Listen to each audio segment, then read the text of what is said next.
Сегодня современная мода, так же как она сделала полураздетыми женщин, теперь и очередь и мужчин тоже. В моде все обтянутое. Все то, что если это свитер, этот свитер не должен быть длинным, чтобы он закрывал верхнюю часть тела. Если брюки, они тоже сейчас должны не подниматься каких-то костей. Там ниже бедра идут эти брюки. И молодые люди, когда совершают намаз, они очень много времени и внимания тратят на то, чтобы закрыть свою спину. Почему? Потому что стоит ему на руку уйти, не говоря уже о суджуде. Тут же спина оголяется, ему надо держать эту рубашку, тянуть эти брюки.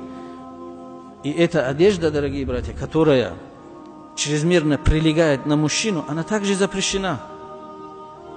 Потому что у мужчины тоже есть своя красота. Эту красоту он не должен всей публике показывать. Поэтому у посланника Аллаха ﷺ одежда была свободной. Мусульманин должен одевать свободную одежду. Она должна в намазе хорошенько закрывать аурат. И какой будет намаз, если ты все время думаешь о том, чтобы не оголилось твое тело? Хушуа быть не может. Поэтому, дорогие братья, это очень важно. И удерживайте себя от уподобления всякой западной моде. Одежда должна быть свободной. Одежда не должна подчеркивать силуэты, складки каждого твоего мускула. Они должны быть закрыты.